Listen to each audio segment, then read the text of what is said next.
तो बच्चों को टाइम कम मिल रहा है, तो बच्चे अरेंज कैसे करेंगे? बहुत बड़ी गलती सब स्टूडेंट करते हैं। कम अभी से रोज का एक टाइमिंग बना लो। कुछ एवरग्रीन क्वेश्चंस ऐसे हैं जो अगर आप कर लेते हो तो आपका काम हो जाएगा। दोस्तों अगर मैं आपको ये बोलूं कि अगर ये वीडियो आपने देख लिया तो आपको ये समझ में आ जाएगा कि जो बहुत कम टाइम बचा हुआ है इसमें सेमेस्टर एग्जाम में आपको स्कोर कैसे करना है। साइंस ले लो, मैथ ले लो, लैंग्वेजेस ले लो, एसएसटी ले लो, सबकी बातें करने वाले। बट दोस्तों मुझे ये तो पता चलना चाहिए कि भाई आपका टारगेट कितने परसेंट का है और कौन सा सब्जेक्ट अभी भी आपको डिफिकल्ट लग रहा है। जो भी सब्जेक्ट डिफिकल्ट लग रहा है प्लीज कमेंट करो, उससे रिलेटेड एकदम प्यारा सा वन शॉट वीडियो हम लोग लाएंगे, वो देख के आपका काम हो जाएगा।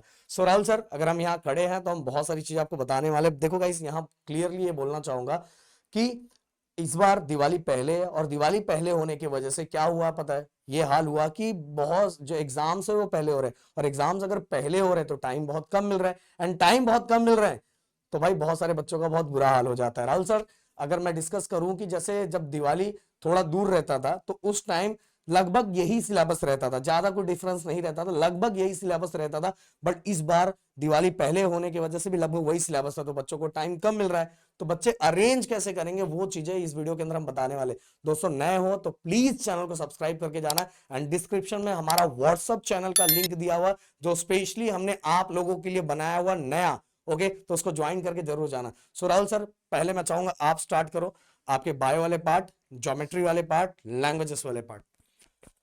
गाइस सबसे पहले मैं आपको बता दूं कि जितना मेरा ज्योमेट्री वाला जो पार्ट है उसका प्लेलिस्ट का लिंक आपको दे दे रहा हूँ डिस्क्रिप्शन में, साथ में साइंस का भी दे दे रहा हूँ। मतलब सबका प्लेलिस्ट आपको मिल जाएगा, तो प्रदीप सर याद से सभी के प्लेलिस्ट हम लगवा देंगे। अब देखो यहाँ पे साइंस में प्रदीप सर इनको मोस्टली ये जिस भी स्कूल से होंगे तो साइंस 2 का पेपर अलग होता है, भले बुक एक होगा पेपर अलग होने वाला है। Lesson number 6, lesson number 7, lesson number 8, lesson number 9 और मोस्ट प्रोबेबली किसी किसी को लेसन नंबर 10 भी इसी में हम कंसिडर कर सकते हैं, पर एक्चुअली ये अलग सा पार्ट है। तो ये जो चारों लेसन है ये तो कंपलसरी आना चाहिए, 4 लेसन तो इनको कंपलसरी आना चाहिए, जिसमें से लेसन नंबर 6 ये सब के ना मैंने बहुत अच्छे वीडियोस बनाए हैं। ये लेसन नंबर 8 और 9 का मुझे चेक करना होगा, पर ये 2-3 के तो मैंने अच्छे वीडियोस बनाए हैं, पर अगर आप बोलोगे तो मैं बना दूंगा। तो देखो सबसे पहले आपको 2 लेवल पे काम करना है अगर आपको 40 आउट ऑफ 40 स्कोर करना है ना, क्योंकि अब पेपर तो 40 आउट ऑफ 40 का होने वाला है, तो 40 आउट ऑफ 40 करना है। तो आपको क्या क्या चीजों पे ध्यान देना है, तो सबसे पहले चीज बुक के अंदर जितने भी डिफाइन है, इसलिए मैं मोस्ट इंपॉर्टेंट क्वेश्चन बना के देने वाला हूं, वो अगर आप फॉलो कर लोगे हो जाएगा। जितना भी एमसीक्यूज है, क्योंकि पेपर में ना 50% पार्ट ना define, MCQ, correlation, match the column इसी तरह से चलने वाला है। डायग्राम आप चेक कर लेना, पेपर में maximum question diagram, flow chart, और ये सब ऐसा पार्ट है ना जिसको करने के लिए ना बहुत ज्यादा मतलब बोरिंग भी नहीं लगता। फ्लो चार्ट करने में आराम आराम से मस्ती करते हुए अपना काम हो जाता है। अब बस, और बहुत सारे लोग मैं देखता हूँ ना बस ब्रीफ आंसर लर्न करते हैं, और पेपर में अगर आप चेक करोगे तो ब्रीफ आंसर आता है ऐसा नहीं आएगा, पर बहुत कम चीजें रहेगी। ब्रीफ आंसर को ही वो 1-1 मार्क्स में कन्वर्ट कर देंगे। जो आपको लास्ट में 5 मार्क्स का एक क्वेश्चन मिलेगा ना, वो एक ब्रीफ हो सकता है और एक को वो क्या करेंगे पता है, स्प्लिट कर देंगे 1-1 मार्क्स में। तो आपको चीजों के बारे में बहुत अच्छे से पता होना चाहिए, जैसे कैरेक्टरिस्टिक ऑफ थैलोफाइटा आपको प्रॉपर पता होना चाहिए। आपको अगर समझो मानसून मॉडल बोला तो तीनों मानसून का मॉडल बस पता होना चाहिए। सॉलिड वेस्ट मैनेजमेंट की नेसेसिटी क्या है ये आपको पता होना चाहिए। तो आप आराम से, इसलिए मैं बोल रहा हूँ कि अगर आप नीचे कमेंट करोगे तो मैं एक मोस्ट इंपॉर्टेंट क्वेश्चन दे दूंगा, बस वो हो गया कि आप टेक्स्ट बुक के बस टेक्सुअल क्वेश्चन करके आप आउट ऑफ मार्क्स नहीं ला सकते, ये ध्यान रखना। ये बहुत बड़ी गलती सब स्टूडेंट करते हैं। आपको टेक्स्ट बुक के बीच में से भी करना है, और बीच में से मैं जो बताऊंगा बस वो आप इवन पेपर भी जाके देख लेना। बस ये ध्यान रखना 9th क्लास में जब रहोगे तो थोड़ा सा टीचर भी आपकी क्या करा रही है इसके ऊपर ध्यान रखना, क्योंकि टीचर्स उसी के अकॉर्डिंग पेपर बनाते हैं। कुछ लोगों के पेपर जो है वो टीचर्स नहीं बनाते, बाहर से आता है पेपर, तो उनको तो बिल्कुल टेंशन नहीं लेना है। तो प्रोफेसर ये तो मैंने साइंस का बता दिया। सेम ज्योमेट्री का, ज्योमेट्री में प्रैक्टिस सेट से आपको 80 से लेके 90% क्वेश्चन यहीं से आ जाएंगे। 80 to 90%, इवन 100% भी आ सकता है। कैसे 100% आएगा, अब इसी को मैं 100 भी कन्वर्ट कर सकता हूँ, क्योंकि देखो जिनको ज्योमेट्री में first, second, third, fourth lesson है, फोर्थ लेसन आपके पासिंग के लिए सबसे प्यारा लेसन है, और यहीं से आपको 4 मार्क्स का क्वेश्चन भी मिलेगा। कंस्ट्रक्शन है पूरा, तो यहां से कंस्ट्रक्शन का जो लास्ट वाला टाइप है पैरीमीटर वाला, तो वहां से हो सकता है 4 मार्क्स का आपको क्वेश्चन बने। तो ये लेसन तो आपके लिए बहुत अच्छा लेसन है। देन दोस्तों इसके बाद स्टार्टिंग का ये 2 लेसन और ये थियरम के ऊपर आपका फोकस बहुत होना चाहिए। जैसे अगर मैं बात करूं vertically opposite angle theorem, sum of the measure of all angles of a triangle is 180। Then इसके बाद आप एक और थ्योरम के रिमोट इंटीरियर एंगल थ्योरम, और उसके बाद अगर आप एक दो थ्योरम और भी जो मैं बनाऊंगा स्पेशल क्वेश्चन, तो वो अगर आप फॉलो करोगे तो 40 आउट ऑफ 40 आ जाएगा। रोज कम से कम अभी से रोज का एक टाइमिंग बना लो, एक एक घंटे का मैथ का प्रैक्टिस करो, अराउंड 4-5 दिन में आपका ज्योमेट्री रेडी हो जाएगा। बहुत ज्यादा टाइम नहीं लगेगा। ऑलरेडी मैं वन शॉट वीडियोस मैंने बनाने चालू कर दिए। लेसन नंबर फर्स्ट का वन शॉट बन गया, बाकी का भी मैं वन शॉट बना के आपको दे दूंगा। अब इस तरह से ये पूरा का पूरा पार्ट है। ठीक है सर, ये भी समझ में आया, साइंस बता दिया भाई सर, ज्योमेट्री बता दिया। अब मैटर है लैंग्वेजेस का। भाई लैंग्वेजेस का ऑलरेडी वन शॉट बना रहा हूँ। लैंग्वेजेस का अगर आप ध्यान से देखोगे तो मैंने अभी रिसेंटली हिंदी ग्रामर के ऊपर वन शॉट बनाया, वही वन शॉट आपको आने वाला है। वो फॉलो करो और अपने बुक के क्वेश्चन सॉल्व करो। 9th में हो तो बस अपने बुक के क्वेश्चन सॉल्व करो।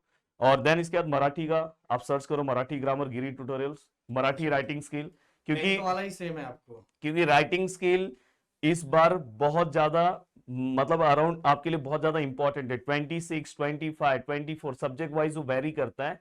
तो around writing skill and grammar मिला के 40 मार्क्स का पार्ट आने वाला है दोस्तों। तो जो आपको अपने ग्रामर सीरीज, बस आप सर्च करो मराठी ग्रामर गिरी ट्यूटोरियल, सर्च करोगे आपको तुरंत मिल जाएगा वन शॉट, आपको तुरंत मिल जाएगा। कुछ नहीं मिल रहा है वीडियो के नीचे कमेंट करो, हम आपको प्रोवाइड करेंगे। वैसे तो सब लिंक मैं नीचे लगवा दूंगा कि आपको कोई तकलीफ ना हो। तो प्रोफेसर मैंने ओवरऑल सभी चीजें बता दी। अब आप बता दो अलजेब्रा। अलजेब्रा तो मैं बता दूंगा, बट एक चीज और बताना चाहूंगा गाइस कि अगर आपको आपके पास मान लो आप ऐसा बोल रहे हो कि सर बस हमारे पास 4 दिन टाइम है, 5 दिन टाइम है, भाई ये वीडियोस, इसके हमने वीडियोस इतने प्यारे बनाए ना, 20 to 25 मिनट्स के वीडियोस बनाए, जिसको आप देख लोगे हर टॉपिक उसके अंदर कवर हो जाएगा। उसमें कैसे लर्न करना है वो भी कवर हो जाएगा। डेली आपका टारगेट अगर साइंस 2 का है कि सर साइंस 2 में 2 घंटा, अगर साइंस 1 साइंस 2 आप एक एक डेढ़ घंटा भी दे रहे हो ना, तो 1.5 घंटा 2 घंटा इनफ है। सुबह 2 घंटा दे दो, शाम को 2 घंटा दो, फिर बीच में अब अलजेब्रा ज्योमेट्री की प्रैक्टिस कर लो। लैंग्वेजेस का डेली आधा घंटे का, जो आधे घंटे का वीडियो फॉलो करो, भाई हो जाएगा। मैं बोल रहा हूँ 10th का जो राइटिंग स्किल और ग्रामर है वही सेम आपका भी है। अब बात करता हूं मैं अलजेब्रा को लेके। देखो अलजेब्रा में गाइस मैं एक चीज बताना चाहूंगा कि ज्यादातर कॉलेजेस के स्कूलों के अंदर अभी फर्स्ट सेकेंड एंड थर्ड ये चैप्टर है, यही है। कहीं कभार कहीं कहीं हो सकता है कहीं 4th चैप्टर भी दे दिया जाए, क्योंकि दिवाली पहले, इसलिए 3 ही चैप्टर देना चाहिए। और साथ में अगर मैं साइंस की बात करूं तो 1 to 4 ये चैप्टर होना चाहिए, बट कहीं कभार कहीं कहीं 5 चैप्टर भी दिया गया है। अब देखो इस फर्स्ट सेकेंड थर्ड की बात मैं करूं तो इसके अंदर कुछ एवरग्रीन क्वेश्चंस ऐसे हैं जो अगर आप कर लेते हो तो आपका काम हो जाएगा बहुत अच्छी तरीके से। मैंने फर्स्ट चैप्टर का वन शॉट वीडियो बनाया है। अगर आप बोलोगे तो सेकेंड एंड थर्ड चैप्टर का भी मैं वन शॉट वीडियो लाऊंगा। उस वन शॉट वीडियो के पैटर्न को अगर आप फॉलो कर लेते हो, एंड गाइस मैं बताना चाहूंगा कि हर एक्सरसाइज के हर क्वेश्चंस को करने की जरूरत नहीं होती।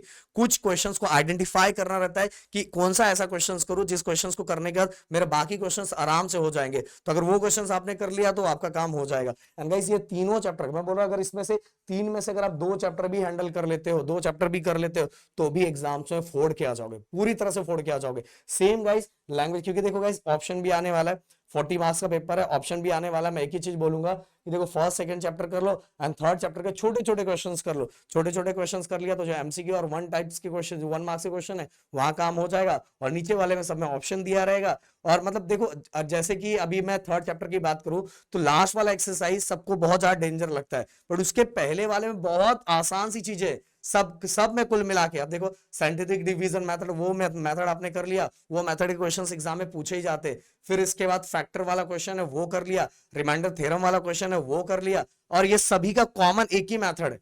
समझ, मेथड एक ही है। अगर ये आपके दिमाग में हो गया कैसे करते वो कर लिया तो भाई हो गया, थर्ड चैप्टर भी एक झटके में हो जाएगा। अब बोलोगे थर्ड चैप्टर का भी मैं वन शॉट लग लेके जाऊंगा, डिटेल में तो हर का हमने बनाया हुआ है। डिटेल में अगर आप देखोगे, अगर आपको देखना है तो डिटेल में तो हमने हर क्वेश्चन सॉल्व करके आपको दिया है। अब साइंस की मैं बात करूं, देखो भाई साइंस के अंदर मेरा हर ये सबका बना हुआ है, सभी का, बस सब में ना 20-20 मिनट का वीडियो होगा, 20 से 15, 15 से 20 मिनट का वीडियो है भाई। पूरा A to Z चीजें मैंने कवर की है, जितना एग्जाम पॉइंट ऑफ व्यू जरूरी है सभी चीजें मैंने कवर की है। अगर आपने बस वो 20-20 मिनट का वीडियो देख लिया, मैं बोलना चाहूंगा ना राहुल सर, अगर बच्चे चाहे तो साइंस 1 मतलब फिजिक्स और केमिस्ट्री वाला पार्ट एंड बायो वाला पार्ट कुल मिला के 4 से 5 घंटे के अंदर पूरा कवर कर सकते हैं हमारे वीडियो से। तो बस आप वीडियो फॉलो करो, जो चीजें उसमें मैंने करवाई है बस वो कर लो, आपका काम हो जाएगा। और इस तरह से आपने कंटिन्यू डेली 5 से 6 घंटा 4-5 दिन आपने ध्यान दे दिया, भाई अगर अभी तक आपने कुछ भी नहीं पढ़ा हुआ तो भी एग्जाम में फोड़ के आ जाओगे, समझ में आ रहा है। एंड कमेंट बॉक्स में मुझे लिख के बताओ कि नेक्स्ट आप लोगों को क्या रिक्वायरमेंट है, क्या चीजें चाहिए। तो मिलता है नेक्स्ट वीडियो में। Thank you so much guys, जय हिंद एंड जय महाराष्ट्र दोस्तों।